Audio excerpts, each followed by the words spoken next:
Jadi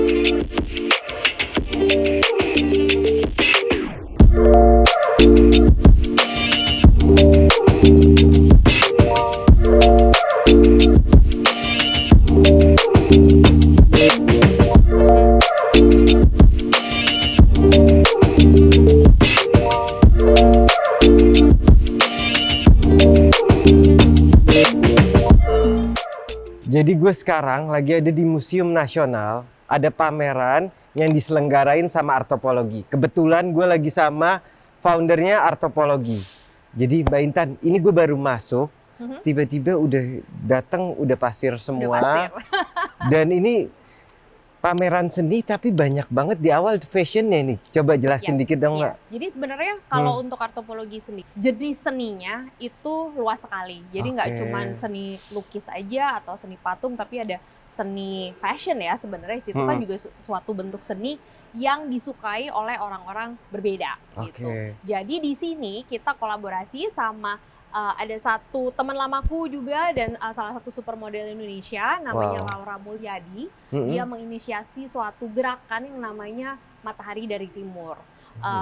Matahari dari Timur itu adalah gerakan pemberdayaan wanita melalui fashion gitu, melalui tekstil.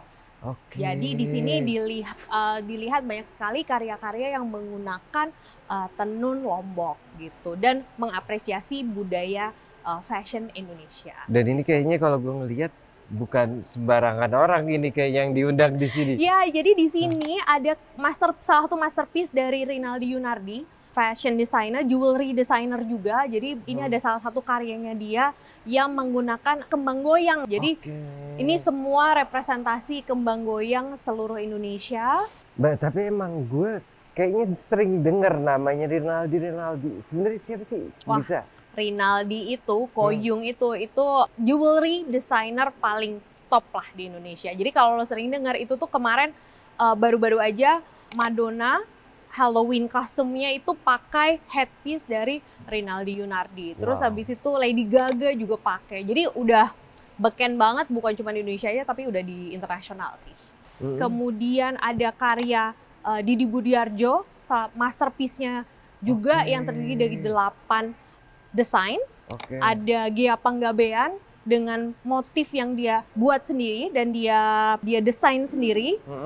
Kemudian ada Vedanito juga yang berkreasi dengan jejak masa gitu ya. Jadi menggunakan jam tangan, jam lama, foto-foto segala macam gitu. Tetap di framing dengan baik ya. Iya benar. Terus ada foto-foto karya dari Joshua Irwandi dan di depan tadi ada Syah Medidin yang bikin karya di kain belacu gitu. Menarik. Mbak, kalau gue mau agak detail dikit aja, ini menarik banget, unik banget. Kalau setahu gue ini salah satu dipakai sama seorang top juga kayaknya. Jadi ini masterpiece yang dibuat oleh Rinaldi Yunardi itu pernah diperagakan dan dibawa juga oleh Laura Mulyadi sendiri di satu pagelaran fashion. Jadi ini adalah fashion masterpiece dia yang tidak dijual, tapi memang hadir di pameran Rakamasa untuk dibuatkan sertifikasi yang keaslian yang terdaftar di blockchain. Gitu. Dari Mbak sendiri, pandangannya fashion Indonesia sendiri di mata luar negeri itu kayak gimana sih?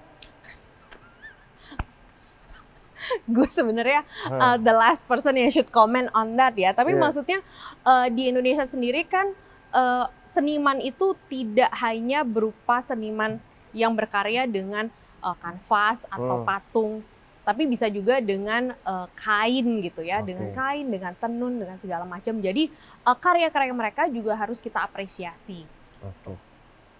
Kalau gitu, pertanyaannya Mbak, kalau saat tadi ini karya nggak dijual, tapi dibikinin sertifikat sama Artopologi nih. Sebenarnya coba jelasin sedikit dong tentang sertifikat sendiri dong. Sebenarnya poinnya sih Artopologi itu adalah sebuah platform untuk melindungi hak dari seniman dan melindungi nilai dari suatu karya dan untuk kolektor juga gitu. Jadi di sini sertifikatnya itu berupa sertifikat keaslian berbasis blockchain. Yang dibuat langsung oleh setiap seniman, jadi langsung minting langsung ke wallet seniman masing-masing. Jadi di situ menyatakan bahwa kamu punya karya ini dipamerkan tanggal segini dan ini memang karya kamu. Jadi ketika ada orang lain yang mengapresiasi dengan mengkoleksi, itu sertifikatnya bisa ditransfer juga ke kolektor itu. Wow, that's menarik banget. Kayaknya kita mesti lihat-lihat yang lain. Boleh, silakan. Thank you banget Masih ada Mbak banyak udah banget. mengundang kita di sini. Kebetulan juga Artopologi kita masuk salah satu seniman di Artopologi juga. Ntar kita bakal tunjukin. Thank you. Jadi, kalau tadi ruangan pertama itu lebih ke fashion ya, ini di ruangan kedua kita bisa ngerasain lebih ke art lukisannya. Ini di sebelah gua ada karyanya Anna Gard. Satu karya yang menarik banget. Anna Gard itu adalah salah satu seniman senior yang punya karya itu banyak di jalanan, street artist. Tapi karya yang di sini itu sangat unik karena dia menggunakan medianya itu adalah sebuah kardus. Jadi ini karya bukan di kanvas tapi di kardus. Dan juga kalau lo lihat Anna Gard itu punya style stensil yang menarik banget dan ada filosofi yang dibawa sama beliau. Dengan style culture Jawa yang kental tapi juga kontemporer yang sangat nikmat. Lo lihat, bayangin aja ada Indomie, ada mie instan, tulisan mie instan masih ada di situ. Nah, bukan cuma itu doang, kita juga ada Farhan Siki, seorang seniman senior juga yang dari Jogja, street artist juga, yang karyanya baru aja menang UOB tahun ini.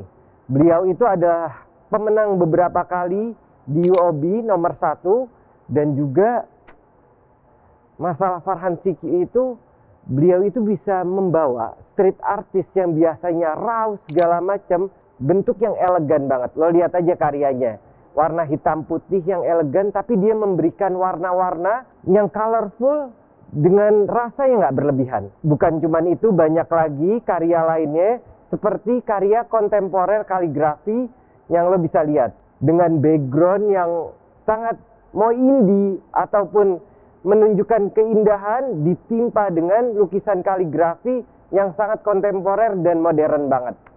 Nah, ayo kita lihat lagi di beberapa tempat lainnya. Selain karya-karya kontemporer dan street art seperti yang lo lihat tadi, di sini juga ada karya salah satu seniman namanya Galam Zulfikar. Beliau itu adalah salah satu seniman yang pernah meledakkan rekor sebagai karya digital NFT yang dihargai sampai 1 miliar rupiah. Gila, keren banget.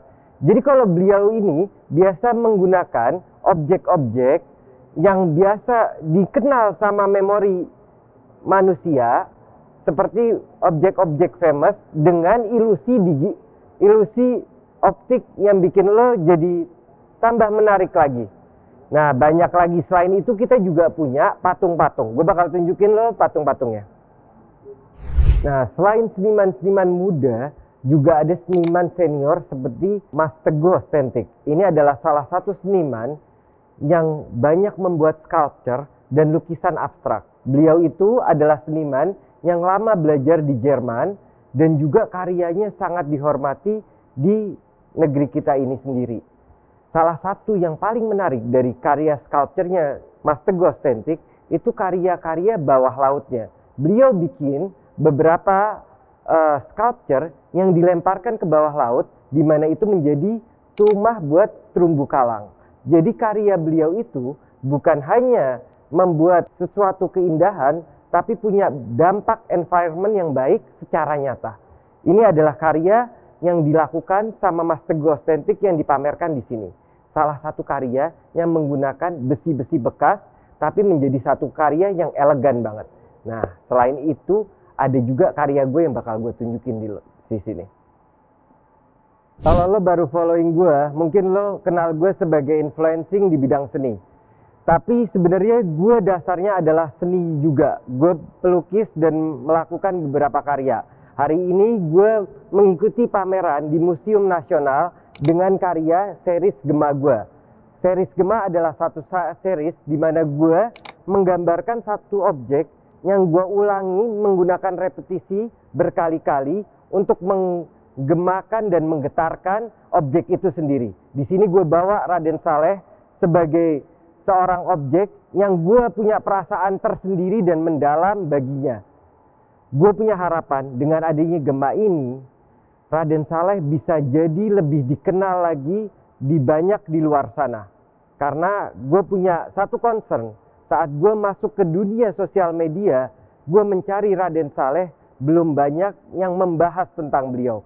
Padahal beliau punya impact yang besar banget buat negeri kita, di dunia seninya ataupun di dunia secara general Indonesianya.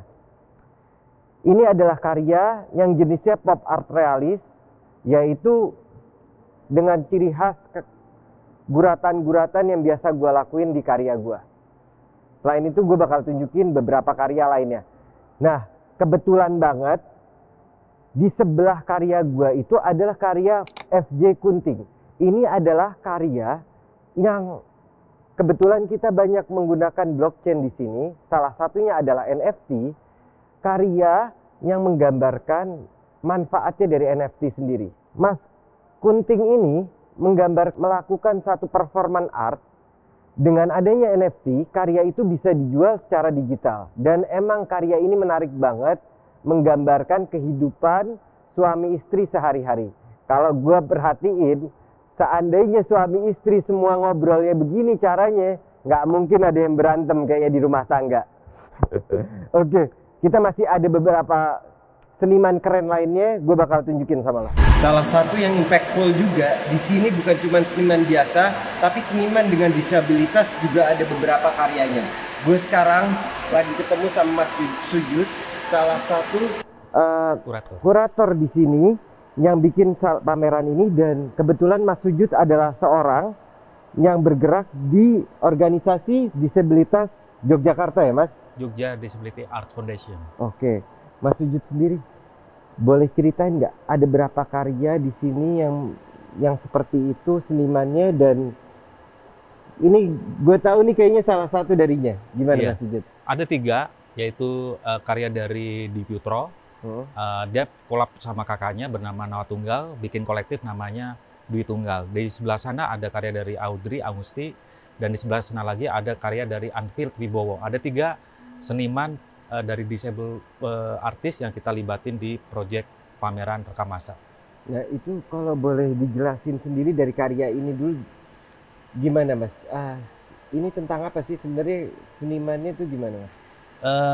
Dwi Putro ini adalah seniman yang base-nya di Jogja. Karya mengenai ini, mengapa muncul banyak figur yang berkarakter anak-anak gitu ya, kanak-kanak, kadang-kadang orang dewasa. Itu adalah memori yang dia tangkap waktu dia menginjak dari fase anak-anak menuju hingga dewasa. Apa yang dia rekam, apa yang dilihat, itu yang dia tampilkan secara lugas, spontan, dan apa adanya.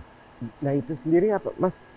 Story-nya gimana sih Dwi Putro ini bisa sampai ke seni sendiri? Ya, seperti yang aku dengar dari kakaknya, Nawa Tunggal adalah kakak dan keluarga yang sangat care sekali dengan Dwi Putro. Awalnya dia oleh masyarakat dianggap sebagai orang yang kelainan gitu ya, bahkan dianggap gila gitu. Dia pernah menjadi pemulung gitu di tempat dia tinggal. Dan kemudian ada satu bakat yang luar biasa dari Dwi Putro, yaitu dia bisa membuat karya menggunakan medium kanvas. Dan sejak itu kakaknya kemudian mensuplai kanvas, dan hasilnya sangat luar biasa. Di studionya ada hampir ribuan karya kanvas yang dia hasilkan sampai sekarang ini, dan juga tersimpan di studionya di Ciseeng. Berarti emang ada support dari keluarga saat itu ya untuk... Betul. Dan itu ada impact-nya. Sekarang beliau itu udah... Sangat berbeda banget. Aku sendiri pernah waktu mengundang Dwi Putro itu pada acara di Taman Budaya Jogja, namanya Soponyono. Soponyono itu siapa kira, Soponyono itu siapa kira gitu ya. Dan ternyata pada saat dia mulai berkarya, apa yang berubah dari Dwi Putro adalah dia makin lama ada perubahan gitu, baik secara dirinya gitu, dan dia lebih percaya diri sekarang ketika dia udah mengenal seni sebagai salah satu cara dia untuk berkomunikasi dengan masyarakat secara luas. Dan Dwi Putro sendiri sangat enjoy sekali. Kalau dulu dia ketemu banyak orang itu mungkin ada ada distance gitu ya. Sekarang dia udah mulai percaya diri, dan itu menunjukkan bahwa seni itu betul-betul punya impact terhadap perkembangannya sebagai seorang Dwi Putro. Oke, berarti emang salah satunya adalah... Nah kalau karyanya sendiri Mas, aku ngelihat ini bener-bener raw tapi berani. Gimana kalau Mas Iya. sendiri ngelihatnya Iya. gimana? Salah satu yang membuat dia berbeda dengan seniman yang educated, yang hasil dari sekolahan, dari kursusan gitu ya. Apa yang kita lihat dari karya-karyanya adalah ekspresi yang raw, yang mentah, yang lugas dan spontan. Jadi apa yang kita pelajari dari dia adalah soal kejujuran. Dia mungkin kalau kita letakkan sendirian di dalam ekosistem, barangkali dia nggak berdaya. Karena dia nggak ada pretensi karir, dia juga nggak ada pretensi untuk komersial juga. Yang dia hanya ketahui adalah dia hanya ingin berkarya dan berkarya dan berkarya. Itu aja yang membuat dia makin merasa menemukan dirinya sendiri melalui seni. Jadi kebebasan yang bener gak sih Mas, kalau aku sendiri pribadi ngelihat seniman yang punya disabilitas itu, Iya. kebebasan mereka tuh lebih raw dan bener-bener kayak lebih liar ya. Iya, itu yang poinku yang ingin aku share ke dunia seni, bahwa kita belajar kejujuran dari teman-teman dari disability mental ya, dan ekspresi lugasnya itu yang membuat kita selalu merasa cemburu. Dan batas antara orang kalau dianggap gila dalam arti menempuh hal yang orang mungkin nggak bisa lalui gitu ya. Dari kuantitas dia bisa bikin karya yang sebanyak sekali. Dan dari segi ekspresinya itu hampir seperti sumur ya. Jadi dia inspirasinya, ide itu hampir nggak ada habis-habisnya. Dia pernah 3 hari 3 malam berkarya tanpa makan dan menghasilkan ribuan karya. Dalam 3 hari 3 malam dia pernah membuat karya di Ancol dan nonstop hanya minum kopi dan rokok, dan sampai kakaknya khawatir, akhirnya dia stop gitu ya. Itu menunjukkan bahwa dia sangat 3 hari bener-bener dia nggak makan. Itu kalau normal manusia kayaknya udah tepar. Jadi malah di satu sisi keluarga juga, kalau gue ngelihatnya ini jadi pelajaran penting buat seorang keluarga yang punya salah satu sanak keluarganya. Dengan art kita bisa benar-benar mengobati atau seenggak-enggaknya menterapi ya Mas. Iya. Kemarin kita ada diskusi, temanya adalah hati bunga itu tombo, artinya hati yang bahagia itu adalah obat. Ketika kemudian seorang itu berkarya dengan jujur dan kemudian mendapatkan itu sebagai salah satu sarana kebahagiaan, ada yang berubah di dalam kimiawi di otaknya. Hormon oksitoksin akan semakin mekar dan itu membuat dia merasa happy. Itu yang kita harus belajar betul dari seniman-seniman seperti ini. Coba kita bisa lihat yang Boleh? lain juga ya Mas. Yuk. Mas, kalau ini karya kedua ya, salah satunya lagi. Ini seniman berbeda. Seniman berbeda. Audrey Angusti. Oke. Apa yang menarik tentang Audrey sendiri Mas? Audrey itu usianya masih remaja dan inspirasinya dari musik jazz. Iringan musik yang personifikasinya dalam figur itu, dia ingin mengidentifikasi dirinya seperti dalam gambar atau lukisan ini. Karena psikologi kepribadiannya juga masih dalam fase perkembangan, dia ingin mengidentifikasinya ke dalam figur-figur ini.